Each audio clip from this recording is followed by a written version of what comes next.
कैसे हो मेरे सभी भाइयों और बहनों। उम्मीद करता हूँ कि प्रभु यीशु मसीह के दया से आप सभी अच्छे होंगे। तो सभी को मेरी ओर से जय मसीह की स्वागत करता हूँ फिर से एक बार अपने चैनल मसीह की बातें में। आज मैं कुछ ऐसी बातों को लेकर आया हूँ जो शैतान को बिल्कुल भी पसंद नहीं, क्योंकि उसे इस वीडियो में अपनी हार और शर्मिंदगी नजर आएगी। तो चलिए हम सब यीशु मसीह की महिमा के लिए इस वीडियो को बिना देरी किए आरंभ करते हैं।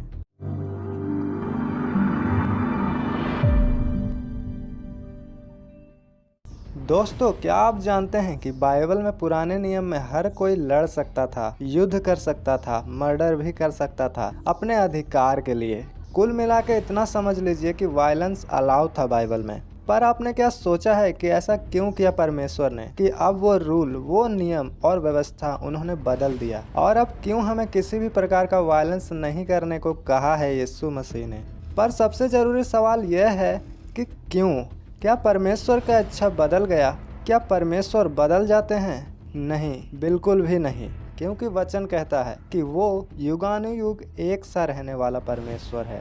तो क्यों ऐसा किया परमेश्वर ने कि एक नियम ही को बदल दिया? तो ऐसा इसलिए हुआ दोस्तों, क्योंकि उस समय इस्राएली जाति जो थी वो बहुत कम संख्या में थी। वो बहुत ही ज़्यादा छोटी जाति मानी जाती थी। इसलिए अगर वो अपने लिए, अपने बचाव के लिए नहीं लड़ती तो बहुत सारे अन्य जाति के राजा लोग इन्हें मार देते और ख़त्म कर देते, और परमेश्वर के चुने हुए वंश ख़त्म कर दिए जाते। और परमेश्वर ऐसा नहीं चाहते थे कि वो हर बार इंसानों के बीच में इंटरफेयर करे, और अगर इस्राएली वंश फैलने से पहले ख़त्म हो जाता तो यीशु मसीह का आना भी मुश्किल था। इसलिए परमेश्वर ने ये योजना बनाई कि आँख के बदले आँख और दांत के बदले दांत। पर जैसे ही यीशु मसीह आ गए वैसे ही उन्होंने कहा, अब कोई लड़ाई नहीं, अब सिर्फ प्यार किया जाए सबसे। कोई तुम्हें थप्पड़ मारे तो दूसरा गाल भी फेर देना, और जो तलवार उठाएगा वो तलवार से ही नाश हो जाएगा। और यहोवा परमेश्वर ने स्वर्ग से यीशु मसीह के बारे में कहा,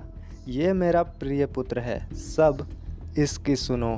पर क्या आप जानते हैं कि हम आज भी युद्ध में, लड़ाई में हैं, लेकिन हमारा दुश्मन कोई संसार का लोग नहीं, या ना कोई धर्म या जात है। अब सवाल यहाँ आता है कि कौन है वो जिससे हमें लड़ना है। वचन में लिखा है इफिसियों की पुस्तक 6 अध्याय का 12 वचन में, क्योंकि हमारा यह मल युद्ध लहू और मांस से नहीं, परंतु प्रधानों से और अधिकारियों से और इस संसार के अंधकार के हाकिमों से और दुष्टता की आत्मिक सेनाओं से है जो आकाश में है। यहाँ बाइबल हमें बता रहा है कि हमारा लड़ाई बिल्कुल भी किसी मनुष्य से नहीं है, बल्कि शैतान से है और उसकी शक्तियों से है। पर ऐसा क्या हुआ कि शैतान हमारा दुश्मन बन गया और हमारे विरुद्ध काम करने लगा, खासकर मसीही लोगों के विरुद्ध? इसे जानने के लिए हमें पहले शैतान के बायोग्राफी को सुनना पड़ेगा। तो मेरे लोगों, शैतान पहले एक बहुत ही खूबसूरत स्वर्गदूत था जो परमेश्वर की आराधना स्वर्ग में किया करता था, क्योंकि परमेश्वर ने उसे आराधना करने के लिए ही बनाया था। वचन में लिखा है यहेजकेल की पुस्तक 28 अध्याय का 13 वचन में, तू परमेश्वर की एदन नामक बारी में था, तेरे पास आभूषण, माणिक, पदराग, हीरा, फिरोजा, सुलेमानी मणि, ये सब नीलमणि, मरकत और लाल सब भांति के मणि और सोने के पहरावे थे। तेरे डफ और बांसुलियाँ तुझी में बनाई गई थी। जिस दिन तू सिरजा गया था उस दिन वे भी तैयार की गई थी। हालेलुया। यहाँ दोस्तों, परमेश्वर ने उसे हर आभूषणों से सजाया था, और उसके पंखों में ही सारे इंस्ट्रूमेंट भी बनाए थे कि वो आराधना कर सके, और उसकी सुंदरता भी सबसे अधिक थी, जिसके कारण उसके मन में घमंड आ गया। जैसा लिखा है यहेजकेल की पुस्तक 28 का 17 वचन में, सुंदरता के कारण तेरा मन फूल उठा और वैभव के कारण तेरी बुद्धि बिगड़ गई थी। मैंने तुझे भूमि पर पटक दिया और राजाओं के सामने तुझे रखा कि वे तुझको देखें। हालेलुया। लिखा है दोस्तों कि सुंदरता और उसे दिए गए सारे अधिकार, जो कि वो सब आराधना करने वाले दूतों का प्रधान था, इस कारण उसके मन में घमंड आ गया और वो परमेश्वर के विरोध खड़ा हो गया कि लोग परमेश्वर की जगह उसको ग्रहण करें, उसकी महिमा करें, जिस कारण परमेश्वर ने उसे स्वर्ग से गिरा दिया और उसके सुंदरता को भी ले लिया गया, जिसमें वो घमंड करता था और उसके जगह में परमेश्वर ने हम इंसानों को बनाया कि हम उस लूसीफर की जगह लें और परमेश्वर की महिमा करें, उनकी आराधना करें। हालेलुया।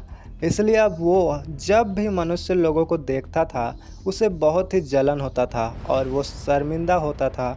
इसी कारण उसने सब इंसानों को भरमाने का निर्णय लिया कि जिस तरह परमेश्वर ने उसे अपनी उपस्थिति से निकाल फेंका था, उसी प्रकार वो चाहता था कि इंसानों को भी परमेश्वर अपने से अलग करे और रिश्ता तोड़ दे। इसलिए जो ख्याल ने उसे बुरा बनाया, एक स्वर्गदूत से शैतान बनाया, वही ख्याल उसने स्त्री के मन में भी लाया जिसका नाम हवा था। और हवा से शैतान ने क्या कहा उसे हम पढ़ते हैं उत्पत्ति 3 अध्याय का 5वां वचन में।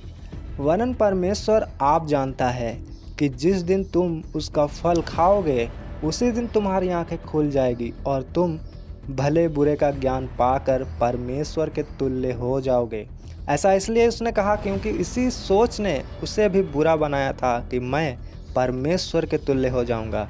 इसके बारे में हम पढ़ सकते हैं यशायाह 14 अध्याय का 14 वचन में, जहां लिखा है शैतान क्या सोचता था कि मैं मेघों से भी ऊंचे ऊंचे स्थानों पर चढ़ूंगा, मैं परम प्रधान के तुल्य हो जाऊंगा। यहाँ भी वो सोच रहा था कि मैं परमेश्वर के तुल्य हो जाऊंगा, यानी परमेश्वर यहोवा के समान हो जाऊंगा।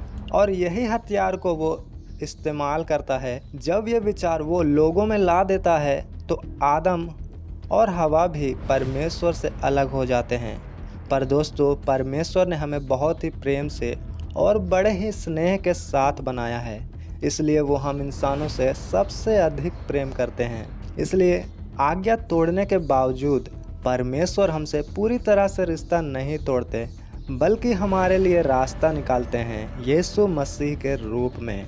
कि जिस तरह हम आज्ञा ना मानने के कारण भटक गए, उसी प्रकार हम यीशु मसीह की आज्ञा मानकर उनके पीछे चलकर हम अपना रिश्ता परमेश्वर से पहले की तरह बना सकते हैं। और जब हम रिश्ता यीशु मसीह से बना लेते हैं तो हम वही काम करते हैं जिसके लिए उन्होंने हमें बनाया था, कि हम उनकी महिमा करें, आराधना करें। और दोस्तों, ऐसा जब हम करते हैं तो वो शैतान बहुत ही शर्मिंदा होता है, क्योंकि हम उसे यह एहसास दिलाते हैं कि हमने उसकी जगह ले ली है। और इसलिए वो मसीही लोगों से ज़्यादा ही नफरत करता है, क्योंकि अन्य लोग तो उसके लिए आसान मोहरा है, उसके हाथ की कठपुतली है, जिसे शैतान जैसे चाहे वैसा इस्तेमाल करता है। वो कहता है चोरी करो, लोग चोरी करते हैं। वो कहता है रिश्वत लो, तो लोग रिश्वत भी लेते हैं। और वो कहता है व्यभिचार करो, तो लोग करते हैं। इसलिए शैतान को अन्य लोगों से कोई दिक्कत नहीं होता। इसलिए आप देखोगे मेरे लोगों कि जब भी कोई मसीही में आना चाहेगा, लोग उसकी बुराई करना शुरू करेंगे, विरोध करना शुरू करेंगे। पर हम ये नहीं जानते हैं कि ये क्यों होता है।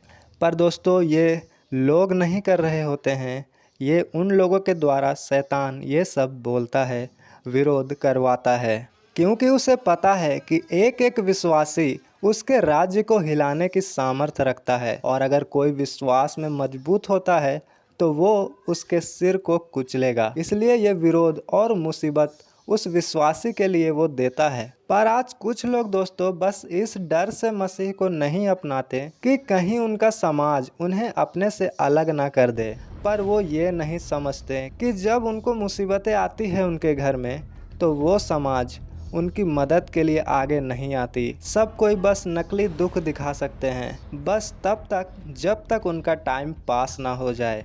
बाइबल में दोस्तों, जब याईर की बेटी मर जाती है और प्रभु यीशु मसीह उनके घर जाते हैं, तो सारे गांव वाले वहां आके रो रहे होते हैं, दुख दिखा रहे होते हैं। पर जब यीशु मसीह कहते हैं कि बेटी मरी नहीं है पर सो रही है, तो वहाँ लिखा है दोस्तों कि लोग ठट्ठा करने लगते हैं, हंसने लगते हैं। इसलिए क्योंकि वो लोग बस दिखावा कर रहे होते हैं दोस्तों, बस समाज का फ़र्ज निभा रहे होते हैं। कोई सच का दुखी नहीं होता है वहाँ।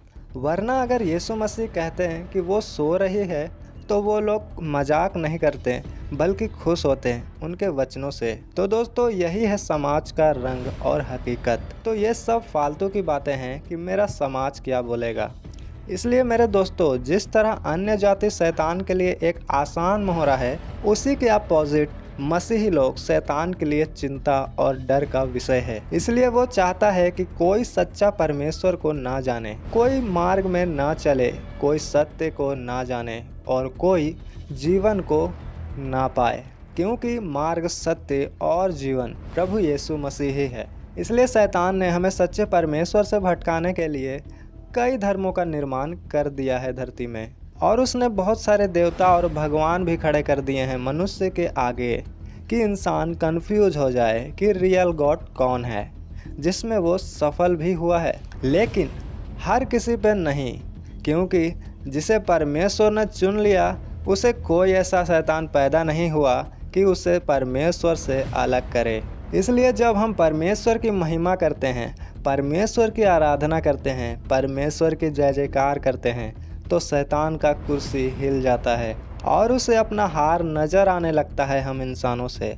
पर मेरे दोस्तों, शैतान को ये ना समझें कि वो मूर्ख है, क्योंकि वो बहुत ही ज्ञानी था, बाइबल कहती है। इसलिए वो आपको और हमें बहुत सी चालाकी से भरमाने की कोशिश करता है कि हम एक गलती करें और वो हम पे परमेश्वर के सामने दोष लगाए, कि वो परमेश्वर को हमारे विरुद्ध बोले कि देख परमेश्वर, तूने मेरे गलती में तो मुझे सज़ा दिया, अब तेरे लोग गलती कर रहे हैं, उनको भी सज़ा दे। और दोस्तों, परमेश्वर का न्याय बहुत ही सटीक है और वो परफेक्ट होता है। इसलिए कोई ऐसा काम हमें नहीं करना चाहिए जो वचन के विरुद्ध हो, क्योंकि एक छोटी सी गलती हमें परमेश्वर की उपस्थिति से अलग कर सकती है। वो आपका जलन हो सकता है, लालच हो सकता है, घमंड हो सकता है और आपका क्रोध भी हो सकता है, क्योंकि ये सारी बातें शैतान आपके सोच में ला सकता है। वो आपको वचन के द्वारा भी बहुत कुछ बोल सकता है, क्योंकि शैतान हमसे पहले से ही बाइबल पढ़ चुका है। इसलिए हमें चौकन्ने रहना है। पर शैतान क्यों चाहता है कि हम गलती करें? क्या इससे उसे कुछ मिल जाता है या उसे कुछ फ़ायदा है? नहीं, उसे कुछ फ़ायदा नहीं है हमारे गलती करने से, ना ही उसे कुछ मिल ही जाता है। बस वो हमें परमेश्वर से अलग करना चाहता है, उनके प्रेम से दूर करना चाहता है। इसलिए क्योंकि परमेश्वर हमसे बहुत ही प्रेम करते हैं, इतना कि उन्होंने हमारे लिए अपना एकलौता बेटा भी कुर्बान कर दिया। इसलिए शैतान, जो लूसीफर कहलाता था, हमसे जलन रखता है। इसलिए वो चाहता है कि हम पाप करें और उसके साथ नरक के आग में डाल दिए जाएं। बस इसलिए वो चाहता है कि हम पाप करें, मूर्ति पूजा करें, पत्थर और पहाड़ों को पूजें, पक्षियों और जानवरों को भगवान कहें, जबकि इन सब के ऊपर हमें अधिकार दिया है परमेश्वर ने कि हम इन सब के ऊपर राज्य करें और अधिकार रखें। पर शैतान ने देखिए कैसे सबको नॉनसेंस और स्टूपिड बना दिया है। मेरे प्यारे भाइयों और बहनों, हमें शैतान के भरमाने में ना आके वचन में चलना है, जिससे हम खराई से परमेश्वर में बढ़ सकें। शैतान को हमें ऐसे ही शर्मिंदा करना है और ऐसे ही उसे कुचलना है, क्योंकि यीशु मसीह ने उसके ऊपर हमें अधिकार दिया है और हमें आत्मिक हथियारों से युद्ध करना है, जिस तरह लोग पुराने नियम में करते थे। पर याद रहे कि अब हमारा दुश्मन शैतान ही है। आज के लिए इतना ही दोस्तों। आशा करता हूँ कि आप समझ चुके होंगे कि शैतान हमसे क्यों नफरत करता है और क्यों वो हमसे जलता है। हालेलुया। आज के लिए इतना ही। फिर मिलते हैं हम किसी और टॉपिक में किसी और वीडियो के साथ। तब तक के लिए पिता परमेश्वर का प्रेम, प्रभु यीशु मसीह की संगति और पवित्र आत्मा का सहभागिता हम सभी लोगों के साथ प्रभु यीशु मसीह के दूसरे आगमन तक होती रहने पाए। आमीन। सभी को जय मसीह की।